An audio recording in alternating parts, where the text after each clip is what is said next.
All right, today's challenge, we got $1. But I'm gonna just see if I can do something for $1. And let's see how much nutrition we can get feeding 2 people for $1. Okay, what I'm thinking is this onion and this potato. Here we go. So right now, I'm gonna look for the smallest onion and the smallest potato. Okay, we're at 30 cents so far. Get the smallest one I can find. We're gonna pepper and see what happens. Let's go weigh some out. So we need half a pound. There's a lot of stuff in here. Let's go weigh this. Okay, we're getting out of here. All right, y'all. We're home. We got the beans, half a pound. Let's scrub them out a little bit. And I'm gonna throw these chunks right in with the beans. Okay, it's looking pretty hearty already. Look at that. Like 35 minutes on high pressure. We'll be back. Okay, now let's cut this pico up. Now the onion. Now here's what we have with the onion, serrano, tomato, 2 bowls, and the beans. Let's separate the serrano into 2 piles. Just a little, and some onion. And half right there. Put the beans in here. Dude, I could probably put 3 bowls here.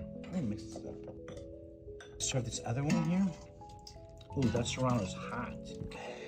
Okay, y'all, here it is. That's the first bowl. That's the second bowl. We got a little extra, and we have some leftovers as well. Now time to eat it. For $1.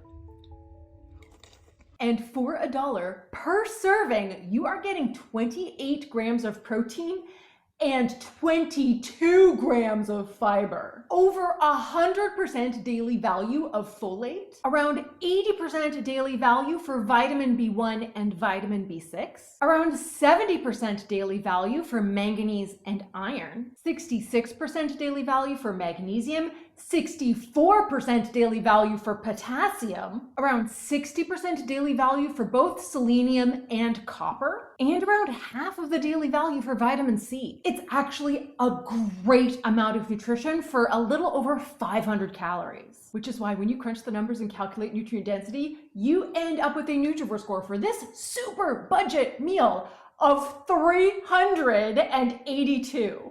To put that number into perspective, any food with a Nutrivore score higher than about 150 is contributing more nutrients than calories to our overall diet. And this meal is coming in at about 2.5 times that threshold. If you see any recipes you'd like me to analyze, feel free to tag me in them. And if you would like to calculate the Nutrivore score of your own favorite recipe or go-to meal, I use Real Plans, which does the math for me. Plus, it's a super customizable and powerful meal planning app, so win-win. Go check it out.